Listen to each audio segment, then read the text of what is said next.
हामी all India रेडियोको विदेश प्रसारण प्रभाग अन्तर्गत नेपाली कार्यक्रमबाट बोलिरहेका छौं। श्रोता, आज विश्व पुस्तक दिवस हो।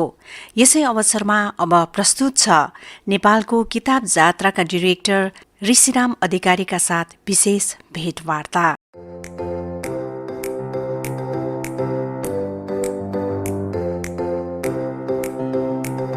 नमस्कार श्रोतागण, अल इन्डिया रेडियोको विदेश प्रसारण प्रभाग अन्तर्गत नेपाली सेवामा आजको यस विशेष भेटवार्ता कार्यक्रममा हाम्रा समस्त श्रोताहरूलाई हार्दिक स्वागत, अभिनन्दन।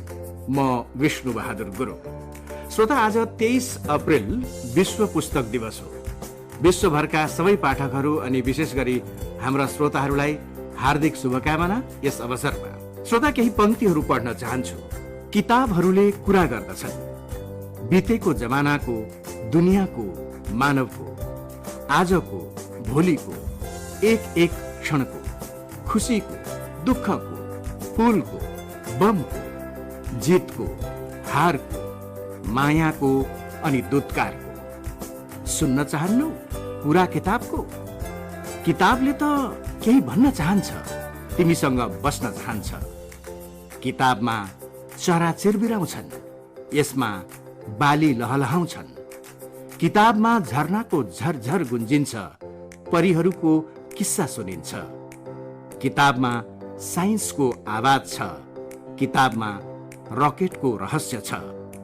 हरेक सिपको यसमा भरमार छ, किताबको आफ्नै संसार छ। के तिमी यसभित्र जान चाहन्छौ? जे छन् यी पानाहरूमा पाउन चाहन्छौ? किताबहरू केही त भन्न चाहन्छन्, किताब तिमीसँग बस्न चाहन्छन्। श्रोता, यी पंक्तिका रचयिता हुन् भारतका प्रसिद्ध नाट्यकर्मी स्वर्गीय सफदर हाशमी, जसको नेपाली अनुवाद मैले तपाईहरूलाई सुनाएँ। आजको भेटवार्ता सुरु गर्नुभन्दा पहिलेको मेरो यो भूमिकाले अवश्य पनि श्रोताहरूलाई केही संकेत त प्राप्त भयो होला। हामी आज चर्चा गर्नेछौँ पुस्तक वा किताबको बारेमा। श्रोता, आज हाम्रो स्टुडियोमा उपस्थित हुनुहुन्छ किताबसँग नै आफ्नो जीवनलाई गाँसेर, मेटाफोरिकली वा लाक्षणिक रूपले भन्नुपर्दा किताबै ओढ्ने, किताबै ओछ्याउने, किताबै खाने, किताबै पिउने, अर्थात् किताबको वरिपरि नै आफ्नो सारा दुनियाँ बुन्नु भएको एक व्यक्तित्वसँग यहाँको नाम हो ऋषिराम अधिकारीज्यू। ऋषिज्यू, नमस्कार र हार्दिक स्वागत छ तपाईँलाई हाम्रो स्टुडियोमा। हजुरलाई पनि धेरै धेरै धन्यवाद। अल इन्डिया रेडियो हामीले धेरै सुन्दै आइरहेको प्रोग्राम हो र विशेष गरी विष्णुज्यूलाई हामीले धेरै पहिलेदेखिबाट नै सुनिरहेको। यो अवसरका निम्ति हजुरलाई र सबैलाई धन्यवाद दिन चाहन्छु। ऋषिराम अधिकारीज्यूको औपचारिक परिचयको कुरा गर्दा यहाँ किताब यात्रा प्राइभेट लिमिटेडका चेयरम्यान हुनुहुन्छ, किताब यात्रा फाउन्डेसनका फेस्टिभल डाइरेक्टर, यात्रा पब्लिसिङ हाउसका चेयरम्यान अनि page of technology private limited Creta मार्टका चेयरम्यान हुनुहुन्छ। अत्यन्तै प्रतिभाशाली अनि जाँगरिला व्यक्तित्वका धनी हुनुहुन्छ ऋषिराम अधिकारीज्यू। हेर्दा भर्खरको अल्लारे केटा जस्तै, उमेर पनि मेरो विचारमा 30 भन्दा कम्ती नै होला, तर किताब अनि पढ्ने संस्कृतिको विकासको क्षेत्रमा महत्वपूर्ण काम गर्दै राष्ट्रिय र अन्तर्राष्ट्रिय रूपमा ख्याति र सम्मान प्राप्त गरिसक्नु भएको छ ऋषिरामज्यूले। निश्चित नै धेरै कुराहरू बाँकी छन् होला तपाईँको बारेमा भन्नुपर्दा, थप्नु होला ऋषि तपाईँले। त सुरु गरौँ यहाँको जन्म, पालन पोषण अनि शिक्षा दीक्षाबाटै। मेरो जन्म चाहिँ नेपालको सर्लाही जिल्लाको लालबन्दी भन्ने ठाउँ भएको। तराईको एउटा महेन्द्र राजमार्गसँग जोडिएकै ठाउँ भए तापनि त्यो ठाउँमा पुस्तकको त्यति धेरै जुन साहित्यको भोग प्यास भएका व्यक्तिहरूले सहज किताब पढ्न पाउँदैनथे त्यो ठाउँमा। मेरो पिताश्री प्रेमप्रसाद अधिकारीले पनि उहाँले आफ्नो ठाउँमा त्यही पठन संस्कृति विकासका लागि र शिक्षा क्षेत्रमा केही महत्त्वपूर्ण योगदान दिन सकिन्छ कि एउटा जीवनलाई चाहिँ कुनै सार्थकता तुल्याउन सकिन्छ भन्ने हेतुले उहाँले चाहिँ विभिन्न स्कुलहरू पनि खोल्नुभयो। उहाँले त्यस पछाडि कलेजहरूमा पनि उहाँले चाहिँ सहयोग गर्नुभयो होइन। त्यही रूपमा बढ्दै जाने क्रममा चाहिँ अब एसएलसी सम्ममा चाहिँ सर्लाहीमै पढेँ। त्यस पछाडि उच्च शिक्षाको अध्ययन अथवा आफ्नो ठुलो होराइजन देख्ने अथवा भनौँ सहरको झिलिमिली हेर्ने भोकले काठमाडौँ आनिए र त्यस पछाडि फेरि त्यो काठमाडौँको मात्र झिलिमिलीले मलाई पुगेन। अब मलाई चाहिँ योभन्दा ठुलो अर्थतन्त्र, योभन्दा ठुलो एउटा संसार देख्न मन थियो र त्यस पछाडि फेरि रक्सोलबाट ट्रेन चढेर दिल्लीको यात्रामा निस्किएर अनि फेरि दिल्लीमा यहाँ कुराहरू सिकेँ भोगेँ देखेर यति सहजै किताबहरू पाइँदो रहेछ। जहाँ हेर्दाखेरि पनि तपाईँ दरियागञ्ज जाँदाखेरि पनि किताबको त्यो सन्डेको मार्केट हेर्दाखेरि नि ओहो खासमा मैले खोजेको संसार त यहाँ रहेछ नि, म कता कता भौतारिरहेको थिएँ होइन। म त्यो विगतमा त्यो ट्रक ड्राइभरहरूले फ्यालेका पत्रिकाहरू सम्झिन्छु अहिलेको दिनमा, यहाँ भएका किताबहरू त्यति भनौँ न त्यो बेलामा हामी त्यो पत्रिकाहरू हामीले पढ्थ्यौँ होइन। त्यो त्यो एउटा सकसपूर्ण भनौँ न एक किसिमको त्यो केही कुराको एउटा भनौँ न कोही व्यक्तिलाई यति धेरै प्यास लागेको छ तर उसलाई पिउनको लागि पानी छैन, तर उसको वरपर हेर्दाखेरि उसलाई आवाज हुन्छ कि उसले सुनिरहेको छ झरनाको आवाज, पानी झरिरहेको आवाज सुनिरहेछ, तर त्यो झरना कहाँ छ भन्ने थाहा थिएन। र मलाई चाहिँ दिल्ली त्यस्तै लाग्यो त्यो बेलामा चाहिँ। अनि यहाँनिर आएर चाहिँ फेरि अनि पढ्न थालियो, सिए अध्ययन गरियो होइन। सिए अध्ययन गर्दै जाने क्रममा फेरि एउटा हुटुटी हुन्छ युवा अवस्थामा, केही न केही गरौँ आफ्नो भनौँ न। यो हामी त अझ यो दुई देशको बिचको सम्बन्ध यति घनिष्ठ छ कि हाम्रो बिचमा होइन, भाषा साहित्य संस्कृति हाम्रो सबै कुराहरू यति राम्रो छ र यति परिपूरक छन् एकअर्काप्रति पनि होइन। त्यो हिसाबले हेर्दाखेरि चाहिँ अब यहाँका स्टोरीहरूलाई पनि नेपालमा चाहिँ लिएर जान कसरी सकिन्छ भनेर फेरि पत्रकारितामा उम्मिएँ म। सिए पढ्दा पढ्दै सिएको आफ्नो पढाइ चलिरहेको अवस्थामा पनि अब त्यसमा पनि काम गर्न थालियो। त्यस सँगसँगै मलाई मनमा चाहिँ कहीँ न कहीँ एउटा त्यो लागिरहेको थियो, म त आफूले देख्न पाएँ, भोग्न पाएँ, जान पाएँ। एउटा मध्यमवर्गीय परिवारमा जन्मिएर पनि एउटा परिवारले दुःख गरेर मेरो आमाले अहिले पनि भन्नुहुन्छ मलाई, बाख्रा सकियो, भैँसी सकियो, त्यो खेत सकियो, सबै के लागि भन्दाखेरि होइन तिम्रो लागि, तिमीलाई पढ्नको लागि पढाए तर तिमीले चाहिँ लाइक यो भनौँ न सिएको डिग्री ल्याउन सकेनौ भनेर भन्नुहुन्छ होइन। सबैको एउटै आर्थिक स्थिति नहुन सक्छ, मान्छेले त्यो परिधि नदेख्न सक्छन्, तर जुन अवस्था दिल्लीमा आएर त्यो देख्न पाइयो नि होइन, त्यो अवस्थाको हिसाबले नेपालमा के गर्न सकिन्छ कि नेपालमा भएका नेपाली भाषामा प्रकाशित कृतिहरू, भारतमा प्रकाशित भएका नेपाली भाषा र अन्य भाषाका कृतिहरूलाई पनि नेपालमा लिएर गएर सहज रूपमा बिक्री वितरण गर्न सकिन्छ कि भन्ने लाग्यो फेरि बिचमा लागेर। फेरि ऋषिज्यू हामी त्यस पाटामा पछि आउँला। अहिले हामी यहाँको कुरा गर्दै थियौँ प्रारम्भिक शिक्षा दीक्षाको बारेमा। अच्छा, हुन त किताब वा पुस्तकसँग हामीहरूको जो सम्बन्ध बाल्यकालमा हुन्छ त्यो अलिकति करकापैले पढ्ने, स्कुलमा पढ्नै पर्ने हुनाले नै पढ्ने गरिन्छ र प्रायः जसो किताबलाई देखेपछि हामीलाई अलि अल्छी अल्छी पनि बाल्यकालमा लाग्ने गर्थ्यो, किनभने त्यो संस्कृति नै थिएन भनौँ न। घाँस काट्न जाऊ, अब स्कुलै जानु पर्दाखेरि पनि बिहान गएर घाँस काटेर ल्याएर गाई भैँसीलाई हालेर त्यसपछि खाना खाएर स्कुल जानुपर्ने स्थिति हुन्थ्यो। अनि किताबहरूसित एक त उपलब्ध पनि हुन्थेन, त्यो पाठ्यक्रमको जो किताब पाइयो त्यही पढ्ने। मलाई त कमसेकम त्यति साह्रै रहर लाग्दैन थियो बचपनमा। यहाँलाई कस्तो लाग्छ? पुस्तकहरूको एभाइलेबिलिटी, उपलब्धता के कस्तो थियो त्यति बेला? मेरो बुवा आफै पढ्नु भएको व्यक्ति हो होइन। भनौँ न एक किसिमले चाहिँ आफूले स्कुल नगएको पनि कसरी पढ्न सकिन्छ भन्ने हिसाबले उहाँले चाहिँ पढ्दै जानुभएको व्यक्तित्व हो। मैले उहाँबाट सिकेका कुराहरू हुन्। पक्कै पनि एउटा खेल्ने त्यो सानो उमेरमा पढ्न कसैलाई नै मन लाग्दैन एक किसिमले। अझै भनौँ हाम्रो त्यो कोर्स बुकका किताबहरूले हामीलाई यति धेरै त्यो जगटेर राखेको हुन्छ कि त्योबाट हामीलाई बाहिर निस्कनलाई अलिकति गाह्रो हुन्छ। हाम्रो त्यो अहिले भनिन्छ नि यो जुन पठन संस्कृतिको विकासका निम्ति चाहिँ जति पनि हामीले कामहरू गर्नुपर्ने छ होइन, त्यो चाहिँ जुन बाल साहित्यमा पहिलो प्रथममा गर्नुपर्छ जस्तो लाग्छ मलाई चाहिँ। किनभने त्यो बच्चालाई तपाईँको मानसिक रूपमा पनि कसरी विकसित गर्दै जाने, आफू समाज भइरहेका कुराहरूलाई पनि बच्चादेखिबाट कसरी बुझाउन सकिन्छ होइन, बाल साहित्यका कुराहरूलाई कसरी उनीहरूसँग जोड्न सकिन्छ, उनीहरूसँग वरपर घुमिएका जति पनि कथाहरू छन् तिनलाई उनीहरूसँग कसरी जोडेर ल्याउन सकिन्छ, यी कुराहरूले गर्दाखेरि चाहिँ तपाईँको चाहिँ एउटा अनि ऊ वयस्कको उमेरमा प्रवेश गर्दै जाँदाखेरि उसले अर्कै किसिमका पुस्तकहरू पढ्छ होला होइन। अनि उसले त्यसपछि अझै उच्च शिक्षा अध्ययन गर्दै जाँदाखेरि उसले फेरि त्यसपछि देश अर्थतन्त्र लगायतका विषयवस्तुमा उसले पढ्न सक्छ होला, इतिहासका विषयवस्तुमा उसलाई रुचि हुन सक्छ होला। त्यो रूपले बिस्तारै मान्छेलाई चाहिँ त्यसरी ह्याबिट बसाउँदै जाने हो। मेरो उसमा चाहिँ मैले रामायण महाभारत सुनेर हुर्केको व्यक्ति हो म बिहान उठ्ने बेलामा पिताश्री बाहिर बसेर चाहिँ त्यो श्लोकहरू भन्दै जाँदाखेरि मलाई त्यो कुराहरूले चाहिँ एक किसिमको आनन्दित तुल्याउँथ्यो। म त्यसको श्लोकहरूको त्यसको सात्विक अर्थ मैले बुझ्दैन थिएँ त्यो बेलामा, तर मलाई यसै त्यो कुराहरूले चाहिँ मलाई एकदम रोमाञ्चित बनाइदिइरहेको हुन्थ्यो एक किसिमले भनौँ न होइन। त्यो कुराहरूले चाहिँ मलाई अलिकति कहीँ न कहीँ त्यो सबकन्सियस माइन्डमा भनौँ न बसिरहेको थियो एक किसिमले।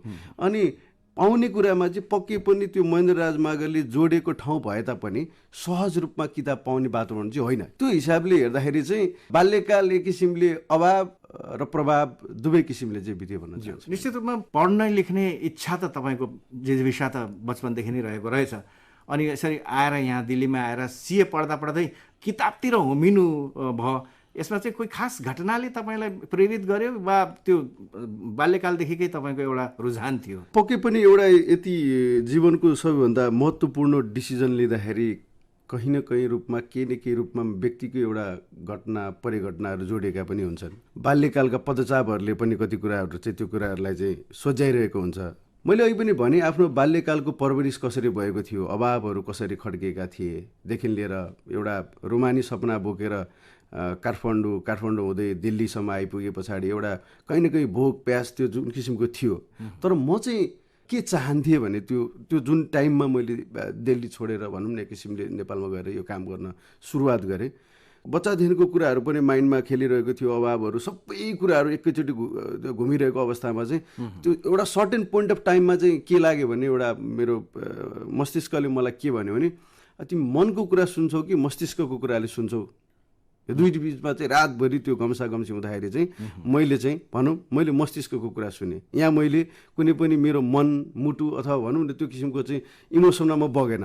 थाहा छैन मलाई मैले गल्ती गरेँ सही गरेँ, मलाई त्यो कुरा अझै पनि मलाई आभास हुँदैन। तर मलाई मस्तिष्कले जो कुराहरूलाई मैले डिराइभ गर्न मलाई प्रेरित गर्यो, म त्यो कारणले गर्दाखेरि चाहिँ मैले ठ्याक्कै त्यो एउटा सर्टेन पोइन्टमा आइसके पछाडि चाहिँ ल अब चाहिँ गर्नुपर्छ, अब ढिला गर्नु हुँदैन, this is the right time to get back to Nepal भनेर चाहिँ मैले चाहिँ त्यसरी चाहिँ अनि त्यसपछि स्टार्ट गरेँ। ज्यू, यहाँले अघि भर्खर कुरा गर्नुभयो, खास गरी फर्मेटिभ इयर्सहरूमा बाल्यकालदेखि नै यदि बाल साहित्यको हामी कुरा गर्छौँ भने यहाँ हिन्दुस्तानमा पनि हिन्दीमा पनि हामीलाई बाल साहित्यको चाहिँ अभाव भएको चाहिँ हामी महसुस गर्छौँ।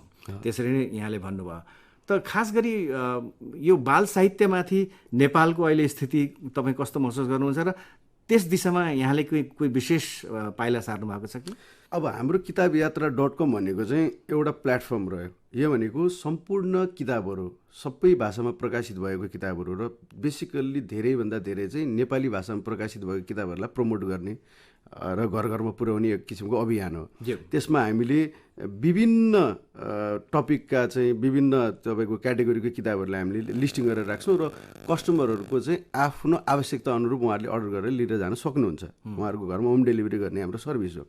त्यो सिलसिलामा हामीले के गर्यौँ भने चिल्ड्रेन लिटरेचर अथवा चिल्ड्रेन बुक्स भनेर डिफ्रेन्ट क्याटेगोरीको हामीले लिस्टिङ गरेर हामीले काम चाहिँ गरेका छौँ। आफ्नो बालबच्चाको लागि उहाँहरूलाई चाहिने किताबहरू जति एज क्याटेगोरी हुन्छ नि, जस्तो भर्खर नर्सरीदेखि पढिरहेको व्यक्ति त्यो बच्चाहरूले कस्तो किताब पढ्ने होइन, अलिकति भनौँ यो 7-8मा जाँदाखेरि अलिकति अब चाहिँ लिटरेचरहरूलाई चाहिँ सहज ढङ्गले कसरी पढाउन सकिन्छ भनेर नेपालमा प्रकाशित भएका कति किताबहरू छन् होइन। त्यो किताबहरूबाट चाहिँ ल हामीले चाहिँ एज क्याटेगोरी डिफाइन गरेर चाहिँ उहाँहरूलाई चाहिँ हामीले चाहिँ त्यो दिने काम गरिरहेको छौँ। तथापि नेपालमा चाहिँ अझै पनि बाल साहित्यको रूपमा जुन किसिमको चाहिँ विकास अथवा जुन किसिमको चाहिँ प्रोडक्सन अझै हुनुपर्ने हो त्यो हुन सकिरहेको छैन।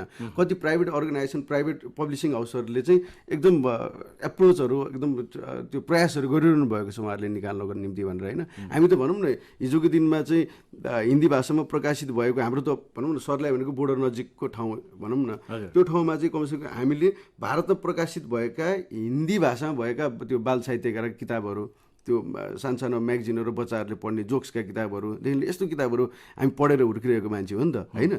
त्यो यदि म त के भन्छु भने कुनै पनि किताबले तपाईँलाई हानि गर्दैन भन्छु क्या म चाहिँ होइन, केही न केही शिक्षा दिन्छ नि। तर त्यो किताबलाई कसरी डिराइभ गरेर बच्चादेखिबाट एउटा राम्रो समाज निर्माण गर्नको लागि चाहिँ त्यो व्यक्तिलाई चाहिँ एकदम महत्त्वपूर्ण भूमिका खेल्छ जस्तो लाग्छ मलाई बाल साहित्यले। पुस्तक पठन पाठन एउटा सकारात्मक नशा जस्तो नै हो जस्तो मलाई लाग्छ।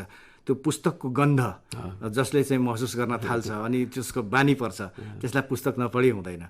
तर अहिले आएर अब तपाईँको यो आजको डिजिटल युगमा अडियो बुक्सको बेलामा यो प्रतिस्पर्धाको बेलामा यहाँले पुस्तक पठन पाठनको यो जिम्मा चाहिँ यो कार्य चाहिँ थाल्नुभयो, कस्तो महसुस गर्नुहुन्छ? कतिको प्रतिस्पर्धा छ?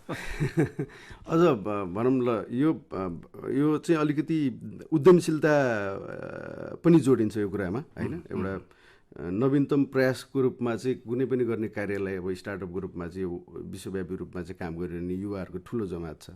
त्यो सिलसिलामा चाहिँ किताब यात्रा पनि एउटा सानो अभियान हो भन्छु होइन, प्रयास हो। पक्कै पनि यो भारतमा चाहिँ यति धेरै मान्छेहरू चाहिँ अझै पनि भनौँ न शिक्षित र अभ्यस्त भइसकेका छन्। त्यो तपाईँको हामी यहीँ पनि हेर्न सक्छौँ, दिल्लीमा हिँडिरहँदाखेरि यहाँको मेट्रोहरूमा मान्छे कति भागदौड छ, एकछिन मान्छेलाई फुर्सद छैन होइन। त्यसपछि मान्छेले चाहिँ समयको अभाव भइसके पछाडि उहाँहरूले चाहिँ आफ्नो अब चाहिने अत्यावश्यक वस्तुहरू अथवा हुन्छ नि चाहिने आफ्नो सामानहरू चाहिँ उहाँहरूले अनलाइन अर्डर गर्ने हो होइन। तर हाम्रो नेपालमा चाहिँ हामी यति धेरै चाहिँ खाली भइदियौँ हामी होइन। हामी चिया पसलमा बसेर हामी घन्टौँमा हामी राजनीतिका कुरा गर्न सक्छौँ, हामी अरू अन्य कुरा, मैले राजनीतिको कुरा अथवा अन्य कुराहरू गर्नु हुँदैन भन्ने कुरा होइन क्या, तर कति समय कुन कुरालाई दिइरहेको छ भन्ने कुरा हो नि त, हामीले फोकस कहाँ गरिरहेको छ भन्ने कुरा हो नि त त्यसमा होइन। त्यो हिसाबले हेर्दाखेरि चाहिँ एकदमै चुनौती चाहिँ थियो, मान्छेलाई बुझाउनु पर्ने चुनौती, मान्छेले सम्झाउनु पनि चुनौती। पहिला सुरुमा त अनलाइन अर्डर गर्ने नेटको एक्सेसिबिलिटी त्यो रूपमा पनि थिएन, हरेकको हातमा स्मार्टफोनको त्यो रूपमा चाहिँ भनौँ न एक किसिमले चाहिँ मान्छेले चलाउने अवस्था पनि त्यति धेरै थिएन, भर्खर विकसित भइरहेको हो नि त। अनि त्यो हिसाबले अलिकति गाह्रो। अझै तपाईँको यो जुन किन्डल आयो है, एमाजोनबाट चाहिँ किन्डल रिलिज भइसके पछाडि त्यसपछि बार्न्स एन्ड नोबलले नुक भन्ने डिभाइस फेरि रिलिज गर्यो वर्ल्ड वाइड रूपमा होइन। त्यस पछाडि त्यसमा चाहिँ एउटै सानो डिभाइसमा तपाईँले चाहिँ हजारौँ किताबहरू तपाईँले सञ्चित गरेर चाहिँ तपाईँको उपयुक्त समयमा चाहिँ पढ्न सक्नुहुन्छ है। तर तपाईँको 2011देखिबाट 14सम्ममा 22 यो इयरमध्ये चाहिँ किन्डलको चाहिँ एकदमै अब चाहिँ सबै यो किताब चाहिँ पुरै रिप्लेस नै हुन्छ। अब लाइक यो फिजिकल किताब त अब राखेर चाहिँ भोलिको दिनहरूमा चाहिँ एक किसिमले चाहिँ हेर्नको लागि मात्र हुन्छ जस्तो भान बनाइदियो थियो मान्छेलाई। तर परिस्थिति डिफ्रेन्ट चेन्ज हुँदै गयो। त्यो पुस्तक भनेको तपाईँको एउटा डिभाइसमा जस्तो मात्र होइन कि एउटा सामान भनौँ न, एउटा कुनै वस्तु उपभोग गर्छौँ हामीले त्यस्तो होइन नि त। त्यसले तपाईँले हजारौँ जीवन भोग्न सिकाउँछ, त्यसले तपाईँको दिनानुदिन तपाईँलाई खुसी दिन्छ, तपाईँलाई शिक्षा दिन्छ, तपाईँलाई हरेक कुराहरू दिइरहेको हुन्छ। त्यसले यहाँ बसेर तपाईँ यो विश्वको सहरहरू घुम्न सक्नुहुन्छ। तर त्यो सुगन्धले त्यो पुस्तकको त्यो एकदम हुन्छ नि त्यो अर्कै किसिमको त्यो आनन्दित दिने कुराहरू हुन्छ नि, त्यसले मान्छेले फेरि ब्याक टु फेरि पेपरमा चाहिँ पठाएको छ। अब यो भन्दै जाँदाखेरि त्यो अल्टरनेटिभ होइन भन्दिनँ म, त्यो पनि हो। साथसाथै दुवै कुरालाई प्यारलली लिएर जाने हो। अहिले हामीले पनि इबुक र अडियो बुकको लागि काम गर्न हामीले चाहिँ स्टार्ट गरेका छौँ, तर हाम्रो त्यो सिस्टमहरू सबै रेडी भइ नसकेर चाहिँ हामीले लन्च गर्न पाएको छैनौँ। जस्तो यहाँले भन्नुभयो किताबले हामीलाई दुनियाँसम्म पुर्याउँछ, दुनियाँको कुना कुनासम्म पुर्याउँछ। त्यसरी नै तपाईँले किताबलाई किताब जात्राको माध्यमले दुनियाँमा पुर्याउँदै हुनुहुन्छ। किताबको एउटा काम त हो इतिहासलाई दर्ज गर्नु, इतिहासलाई रेकर्ड गर्छ, र साहित्यको माध्यमले संस्कृतिको माध्यमले त्यस कालमा के कस्ता स्थिति परिस्थितिहरू थिए त्यसको रेकर्ड दर्ज गर्दछ। यस हिसाबले साहित्य र संस्कृति भाषालाई पुस्तकले समेटेको हुन्छ र किताब जात्राको माध्यमबाट सायद तपाईँले यही गर्न खोज्नु भएको छ। र त्यसमा मैले देखेँ कि कसरी विभिन्न विधामा लेख्ने लेखकहरू कविहरू आएर मञ्चमा वार्तालापको स्थिति बनाउनु भएको थियो। तपाईँ किनभने किताबसितै जोडिनु भएको छ, तपाईँ आफै पनि किताबको माध्यमद्वारा कुनै विधामा लेख्नुहुन्छ? म लेख्न रुचाउँछु। मैले भने मेरो आफ्नो दिल्ली बसाइको क्रममा पनि मैले धेरै स्टोरीहरू लेखेँ। नेपाली विद्यार्थीहरूको स्टोरी पनि लेखेँ। नेपालमा काम गर्न के अरे भारतमा आएर काम गरिरहनु भएको जति पनि दिदीबहिनी दाजुभाइहरू हुनुहुन्छ उहाँको बारेमा पनि लेखेँ। मलाई लेख्न मनपर्छ, साना साना कथाहरू फ्याक्चुअल स्टोरीहरू लेख्न मनपर्छ। कहीँ मैले कविताहरू पनि लेखेँ, अलिअलि छुटपुट कहिलेकाहीँ लेखिन्छ। हजुर, त निश्चित रूपमा तपाईँ पुस्तककै व्यवसायमा हुनुहुन्छ, प्रकाशनकै व्यवसायमा हुनुहुन्छ, त तपाईँका ठेलीहरू, तपाईँका पुस्तकहरू, सङ्ग्रहहरू, कथा सङ्ग्रहहरू, कविता सङ्ग्रहहरूको रसास्वादन गर्ने मौका अवश्य हामीले पाउँछौँ होला। हाम्रो शुभकामना तपाईँलाई। र ऋषिज्यू, विशेष गरी नेपाल र भारतबीच यो पुस्तक प्रकाशन प्रचार प्रसारको क्षेत्रमा निकै पुरानो इतिहास रहिआएको छ। भारतमा वाराणसी त नेपालको लागि पनि अध्ययनको केन्द्र नै सुरुदेखि नै रहिआएको हो र यहाँ आएर शिक्षार्जन अनि त्यसपछि रचनाहरूको सृजना अनि प्रकाशनको मूल थलो पनि प्रारम्भदेखि नै वाराणसी नै रहिआएको छ। त रचनाकारहरू, साहित्यकारहरू अनि इतिहासका वाहक पुस्तकहरू मार्फत हाम्रा दुई मुलुक भारत र नेपाल बीचको सम्बन्धलाई यहाँले कसरी हेर्नुहुन्छ र यस दिशामा के कस्ता सम्भावनाहरू तपाईँ देख्नुहुन्छ? एउटा त्यसको उदाहरण त किताब जात्राको दौरान हामीले पाइहाल्यौँ, र पनि अरू के सम्भावना तपाईँ देख्नुहुन्छ? नेपाल र भारत भनेको यति यो संसारकै सबैभन्दा धनी देशहरू जस्तो लाग्छ मलाई चाहिँ। भनौँ न हाम्रो त सबै कुराहरू मिल्छ। जुन तपाईँको अब हामीले जुन यो इतिहास पल्टाएर हेर्दाखेरि त्यो भनौँ न अब हामीलाई त्यो डिराइभ हुँदै जाने कुराहरू हो नि त। त्यो कुराहरूमा ऋग्वेद लेख्दाखेरि ऋषिले नेपालको भूमिमा गएर कति मन्त्रहरू लेखेर फर्किनु भयो। व्यापारिक हिसाबले पनि कसरी अगाडि बढे जस्तो लाग्छ भने अलिकति अध्ययन गर्दाखेरि चाहिँ प्रकाशन प्रिन्टिङ प्रेसको सन्दर्भमा त कलकत्ता पछाडि भनौँ पछि चाहिँ के भयो भने त्यो वाराणसीमा चाहिँ सम्पूर्ण किताबहरू त्यहीँबाट प्रिन्ट हुन थाल्यो होइन। तपाईँको भानुभक्त कृत रामायणले त तपाईँको यति ठुलो इम्प्याक्ट पार्यो। मोतीराम भट्टले त्यतिको सहजीकरणको भूमिका नखेलेको भए त्यो किसिमको त अगाडि बढ्न सक्दैन थियो। अनेकौँ जस्तो त्यो एउटा भनौँ एकछिनलाई यो मिलिटरी साहित्य भन्ने पनि बहुत अचम्मको कुरो हुँदो रहेछ। जुन मित्रसेन थापाले जुन झ्याउरेबाट चाहिँ जुन किसिमको चाहिँ रचनाहरू गर्नुभयो नि होइन, त्यसले त कति ठुलो इम्प्याक्ट पार्यो होइन। त्यसको सम्मानको रूपमा तपाईँको नेपाल र भारतको दुवै देशले आफ्नो हुलाक टिकटमा समेत उहाँको नाम चाहिँ उहाँको फोटोसहित चाहिँ हामीले देख्न सक्छौँ होइन।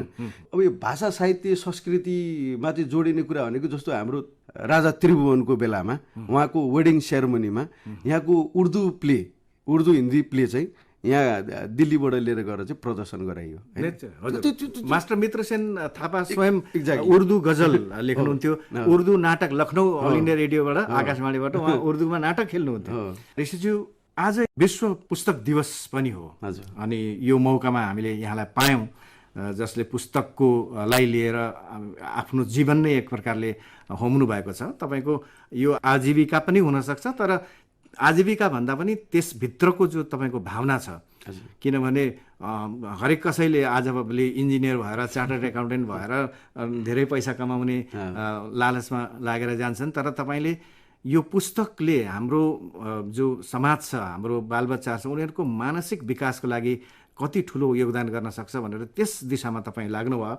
त यस अवसरमा तपाईँले हाम्रो पुस्ता र जो हाम्रो भावी पुस्ता छ, बच्चाहरू छन्, उहाँहरूको लागि के विशेष सन्देश दिन चाहनुहुन्छ? पक्कै पनि यो विश्व पुस्तक दिवसले चाहिँ एक किसिमको मानिसहरूलाई यति धेरै त्यो सांसारिक माया मोह भनौँ न एक किसिमले त्यो हामीले मेटेरियलिस्टिक दुनियाँ धेरै भयो कि आजको आजै हामीलाई हरेक कुरा चाहिएको छ। तर हामीले केही न केही कुराहरू छोडिरहेछौँ होइन। केही न केही कुराहरू हामीले यो समाजलाई दिनुपर्ने कुराहरू हामीले केही छोडिरहेछौँ होइन। त्यो भनेको एउटा व्यक्तिले कमसेकम सकिन्छ भने हरेक व्यक्तिलाई भेट्दाखेरि म त पुस्तक उपहार दिउँ भन्छु। तपाईँसँग जस्तो छ जे छ तपाईँले पढेको किताब तपाईँको पिताश्रीले पढेर तपाईँलाई राखिदिनु भएको किताब भए पनि त्यो दिनुहोस्, अर्को कोही व्यक्तिले पढोस्।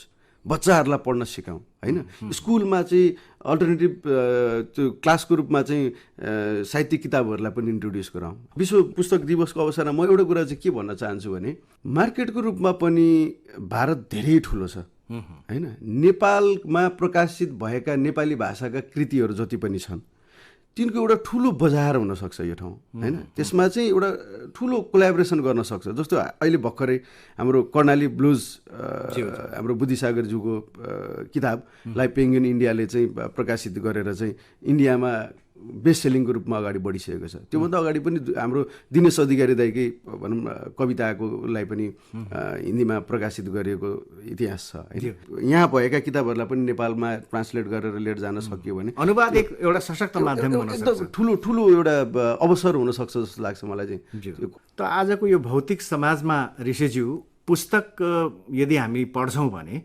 कमसेकम त्यो एउटा शान्ति र सान्त्वना पुस्तकले हामीलाई दिन्छ र हामी यस जो यो प्रतिस्पर्धा छ, बेकामको प्रतिस्पर्धा, सम्भवतः त्यसबाट पनि हामी बाँच्न सक्छौँ। त्यसै कारणले पुस्तक पढ्नु अत्यन्तै जरुरी छ। आफ्नो व्यस्त समय दिल्लीमा बाट समय निकालेर हाम्रो स्टुडियोमा आइदिनु भयो, यसका लागि तपाईँलाई धेरै धेरै धन्यवाद ऋषिराम अधिकारीज्यू। र तपाईँका भविष्यका जति पनि योजनाहरू छन् पुस्तकसित सम्बन्धित त्यो फलीभूत होस्, हामीले तपाईँलाई उच्च शिखरमा देख्न पाऊँ, यो मेरो शुभकामना। अल इन्डिया रेडियोका हाम्रा समस्त कर्मी साथीहरू अनि हाम्रा श्रोताहरूको तर्फबाट यहाँलाई हार्दिक धन्यवाद। हजुरलाई पनि धेरै धेरै धन्यवाद। हजुरले जुन किसिमको चाहिँ नेपाल भारत सम्बन्ध र यो नेपाली साहित्य र भारतमा प्रकाशित भएका किताबहरूको विषयवस्तुमा चाहिँ कुराहरू राख्ने मौका दिनुभयो। तपाईँहरू लगायत सम्पूर्ण टिमहरूलाई पनि म धन्यवाद दिन चाहन्छु।